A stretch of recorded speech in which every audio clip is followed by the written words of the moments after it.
Frau Zürcher, Sie haben in einer Zeitphase Ihres Lebens außerkörperliche Erfahrungen erlebt. Wie begann das und wie lange dauerte das an? Das dauerte ca. 45 Jahre lang. Und erlebt habe ich es bei vollem Bewusstsein bei einem Umzug, als ich nachts aus dem Körper ging und an der Decke war und wieder in den Körper zurückging und wieder an der Decke war. Das war nachts von 2 bis 3 Uhr und ich hatte furchtbare Angst, denn ich wusste ja nicht, um was es da ging. Ich habe gedacht, ich sterbe. Und wie ich das schon im ersten Video mit Ihnen erzählt habe, musste ich sogar die Nachbarin nachts um 3 aus dem Bett holen, denn ich hatte selbst noch keinen Telefonanschluss und ich habe meinen Arzt angerufen und der hat mir gesagt, dass er so etwas noch nie erlebt hat und auch nichts davon gehört hat. Und er hat mir dann ein Wasserglas voll Pflümli empfohlen. Und das Pflümli ist ein Schnaps. Und die Frau Zürcher hat das ganze Wasserglas voll Schnaps getrunken und dann habe ich nichts mehr gespürt. Dann war die außerkörperliche Erfahrung weg? Da war die außerkörperliche Erfahrung vollkommen weg, aber sie hat nicht aufgehört. Mhm. Und in der Zeit hatte ich auch Schmerzen am Steißbein, und zwar wirklich Wochen und Monate lang. Und immer aus dem Körper raus und wieder rein. Und ich war bei 21 Ärzten und war 10 Tage im Spital und keiner wusste, was ich habe. Ich war sonst munter, aber diese beängstigten Zustände, die waren für mich fast nicht mehr zu ertragen. Ich hatte förmlich Angst. Und besonders so die ersten Male, als ich aus dem Körper bewusst ging, das kann man sich gar nicht vorstellen. Ich bin aus dem Kopf, aus dem Körper rausgestiegen. Und zwar so, mit einem Getöse. Das kann man sich gar nicht vorstellen. Und immer diese Schmerzen am Steißbein. Und nach Monaten war das vorbei. Und dann hatte ich hier Schmerzen, auch wochenlang. Dann hatte ich hier Schmerzen, auch wochenlang.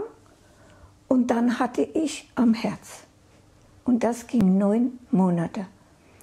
Und obwohl ich eigentlich ein ganz sportlicher Mensch war, ich konnte während der Zeit keine Treppen mehr laufen.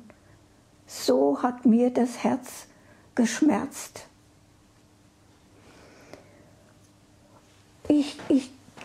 Kein Arzt wusste, was ich habe.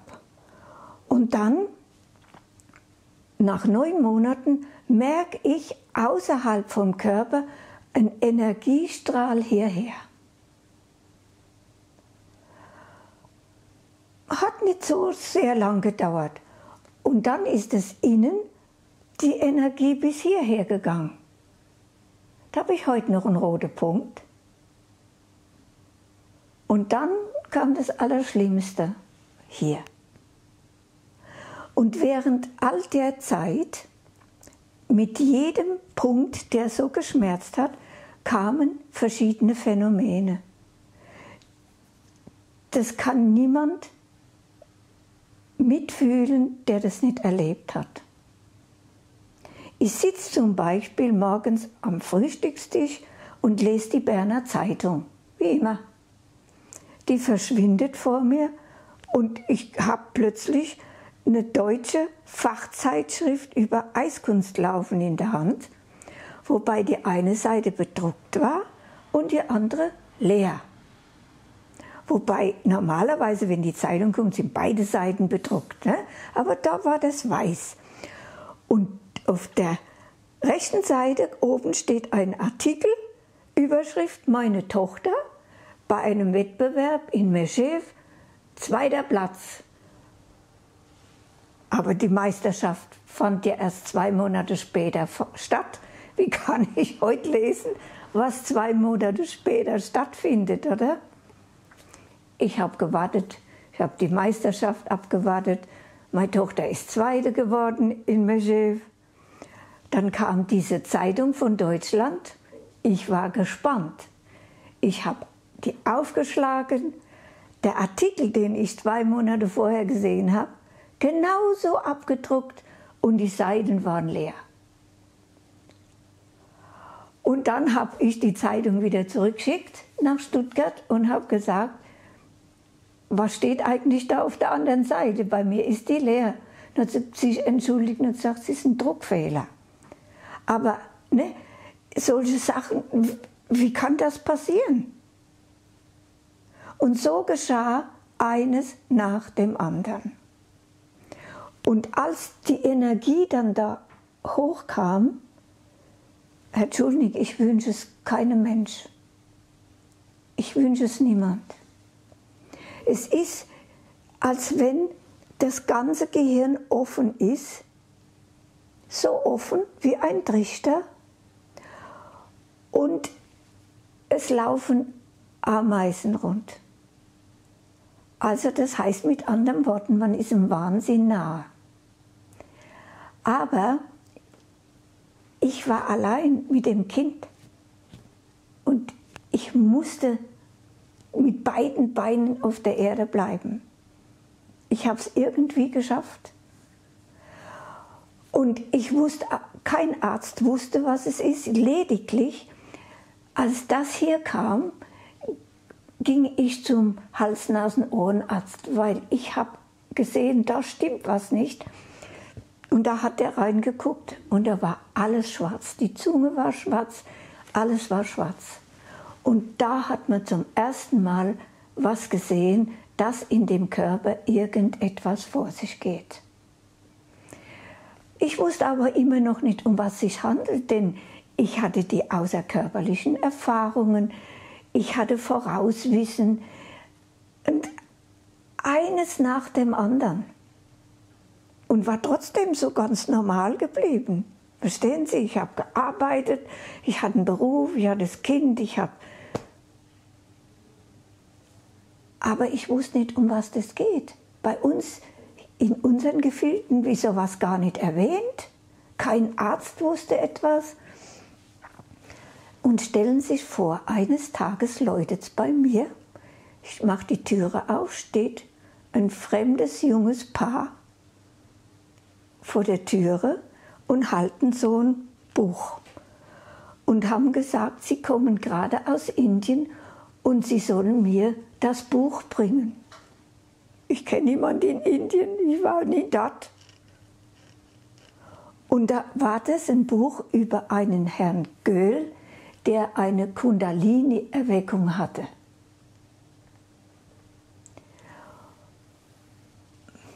Fragen Sie mich nicht, ich weiß nicht, wer die Leute geschickt hat, ich weiß es nicht. Aber ich habe das Buch gelesen und der hatte so eine Erfahrung, wie ich sie hatte. Und dann wusste ich, um was es geht. Und in der Zeit, das sollte dienen, dass der Körper gereinigt wird von irgendwelchen Dingen, negativen Dingen, ich weiß es auch nicht. Ich hatte wohl nächtelange Angriffe von negativen, jenseitigen, denn die wollen nicht, dass jemand transzendiert. Aber ich muss sagen, ich bin kräftig geworden dadurch und ich habe mich gewehrt, das stellen Sie sich nicht vor. Und dann ist dann auch der Schutz gekommen, Lichtwesen und so. Aber, Herr Tschulnig, ich hatte von allem keine Ahnung. Und ich habe mich auch nie damit befasst. Können Sie von einer außerkörperlichen Erfahrung berichten, die Sie mehrfach in ähnlicher Form erlebt haben? Ich glaube, ich bin außerkörperlich ähnlich gestrickt wie körperlich. Ich bin immer so gern ein bisschen arg, ne, so auf Zack. Und wo ich dran gewöhnt war dann, da bin ich am Anfang natürlich mal erst wie zu der Bekannten von der Eisbahn in die Wohnung nachts. Oder mal zu meinem Ex-Mann in die Wohnung. Jetzt, ich weiß auch warum. Und ich muss das erklären den Leuten, die das erste Video gesehen haben.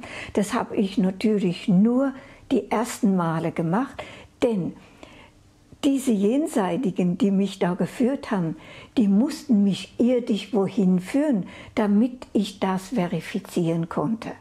Denn wäre ich sofort jenseitig gegangen, wie will ich das körperlich verifizieren? Das wäre nicht. Und dann hätte ich jedes Mal gedacht, ach, du hast geträumt. Ne? So haben sie mich zu Bekannten geführt, zwar in fremde Wohnungen, aber ich konnte es verifizieren. Und das war mir sehr wichtig, denn ich wollte ja normal bleiben. Ne? Aber das war, wo ich das dann geglaubt habe und für wahrgenommen habe. Und dann war diese Phase zu Ende. Also mir wird es nie einfallen, in irgendwelche Wohnungen zu gehen. Aber sie mussten das so machen, damit ich es dann physisch verifizieren konnte.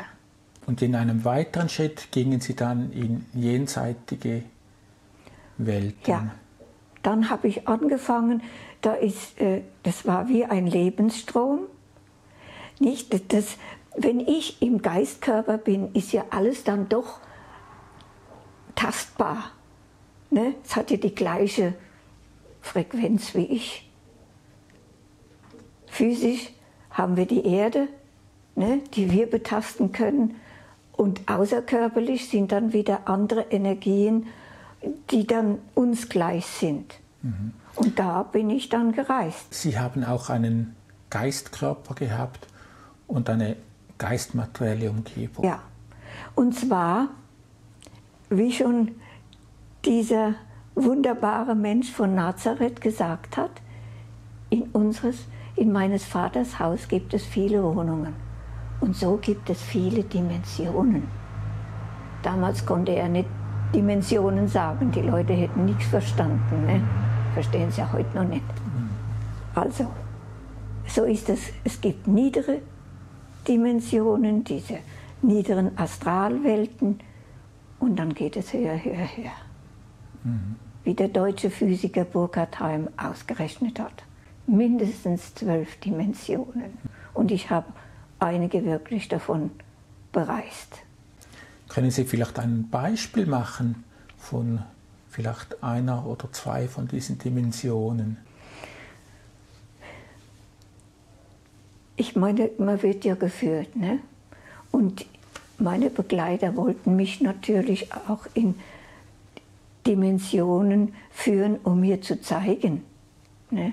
Und da bin ich auch in ganz niedere Dimensionen geführt worden.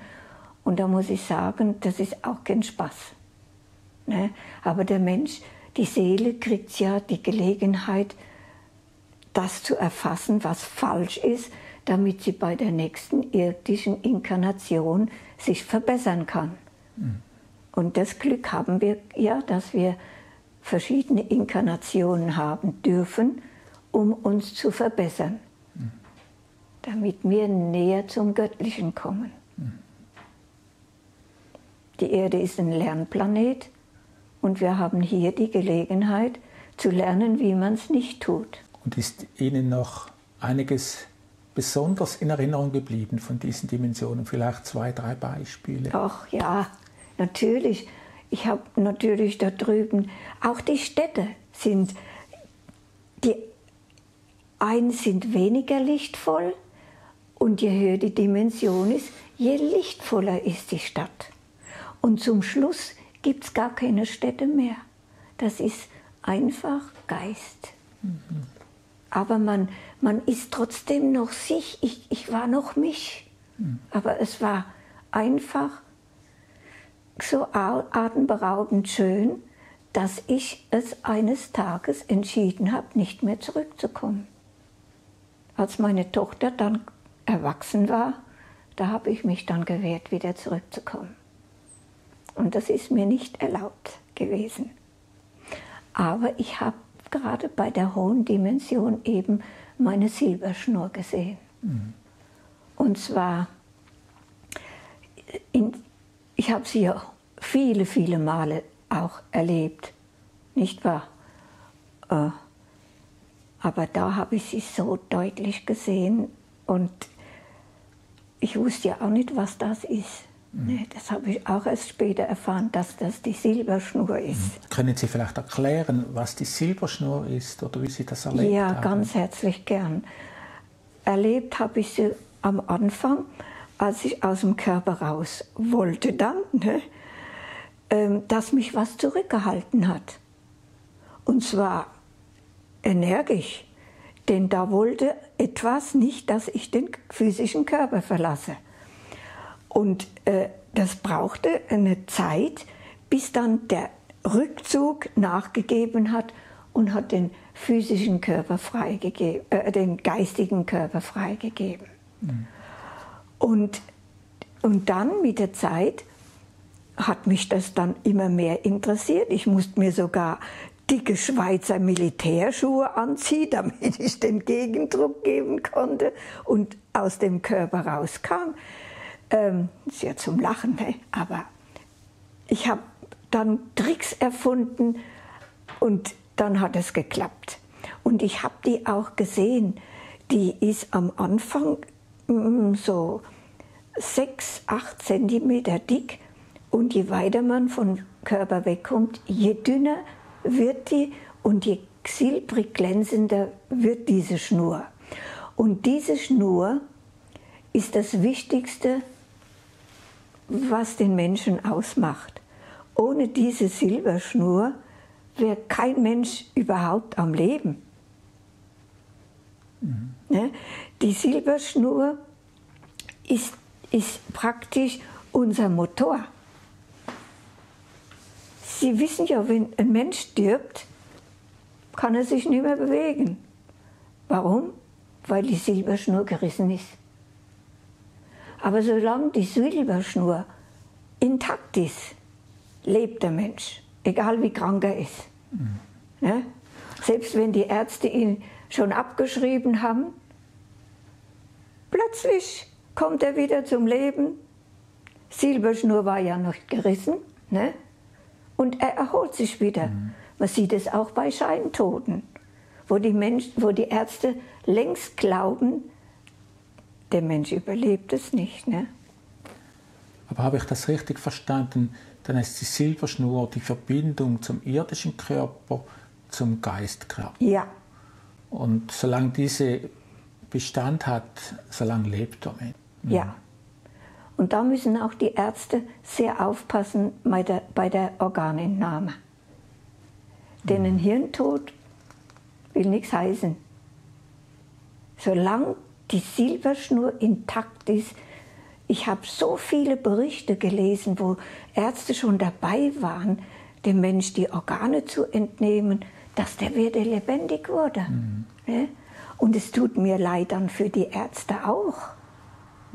Ne? Also da muss was geschehen. Ich meine, die Menschen haben so viel schon erforscht und entwickelt und sie dringen weit ins Universum. Sie kümmern sich darum, ob es auf dem Jupiter Wasser gibt, aber den eigenen Körper und seine Konstruktion,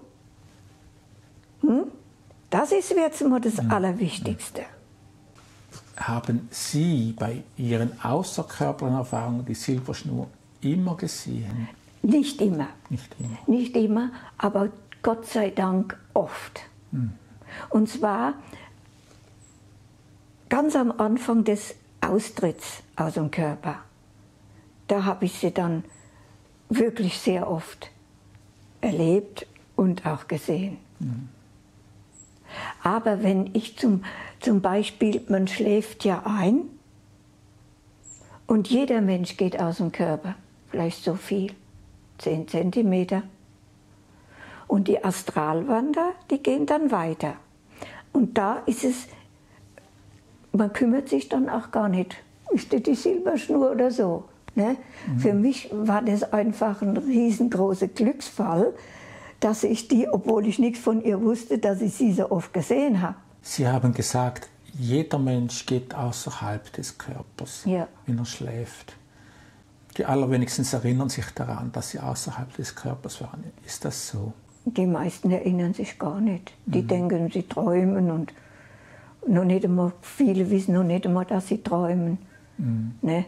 Es kommt ganz drauf an. Aber kann man Ihre Erkenntnisse so zusammenfassen, dass Sie den Mensch als irdischen Körper und Geistkörper erlebt haben, verbunden mit dieser Weil es Silberschnur? gehört zusammen. Es ist eins.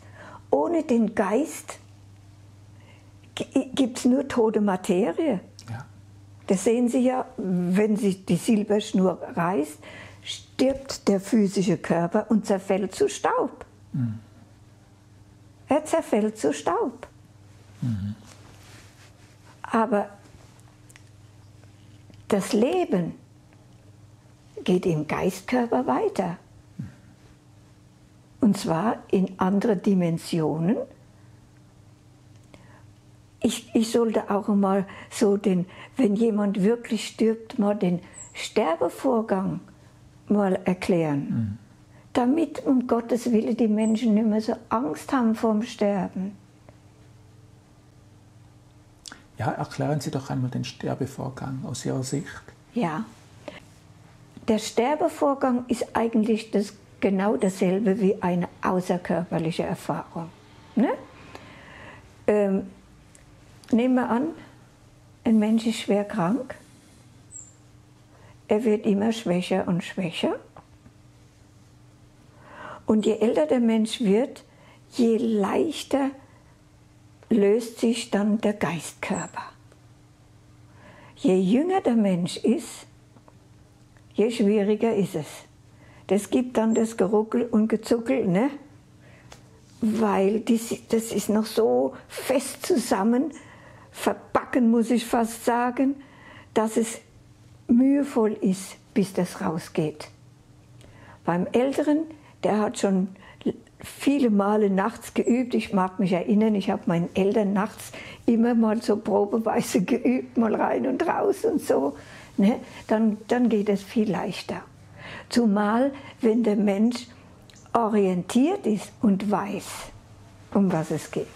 Ich habe das so erlebt, wenn ich, sagen wir mal, bewusst das von vornherein erlebt habe, dann macht es wie so blub, wo dann der Geist in den Geistkörper zurückgeht.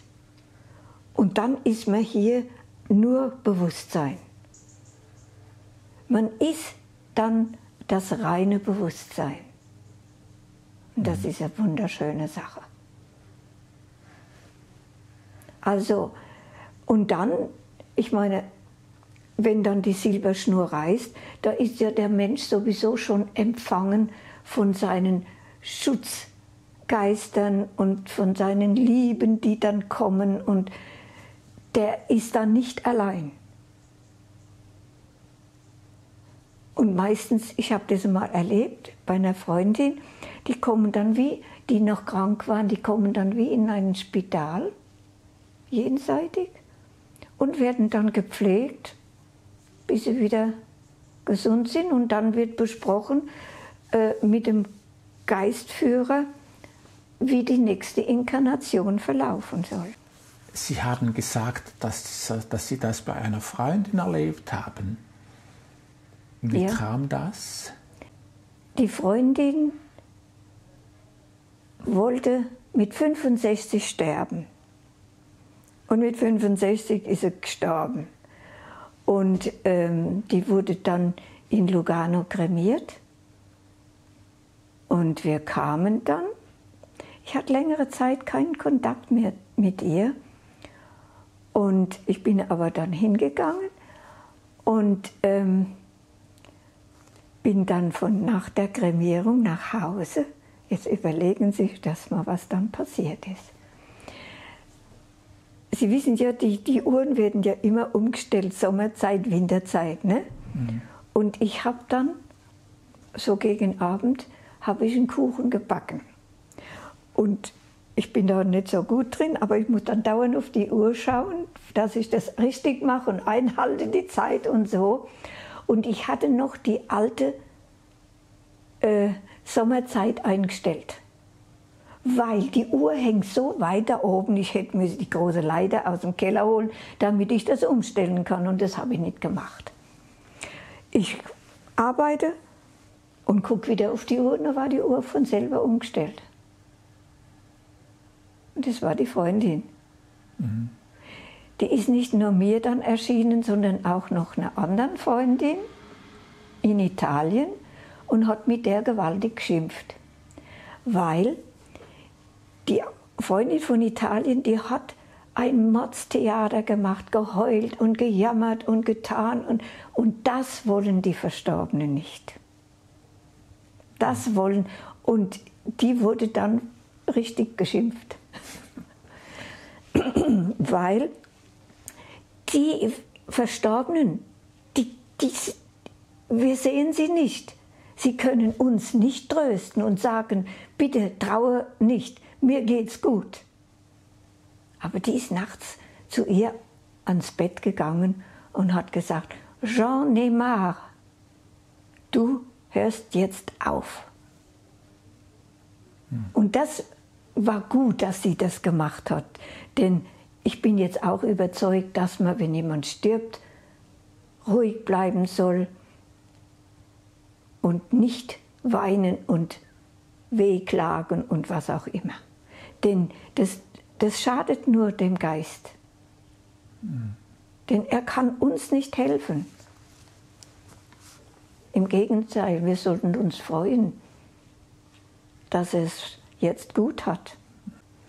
Frau Zürcher, wieso meinen Sie, ist das Wissen über außerkörperliche Erfahrungen so wenig verbreitet, vielleicht bei der Kirche oder bei der Wissenschaft? Warum wissen so wenige über solche Vorgänge Bescheid?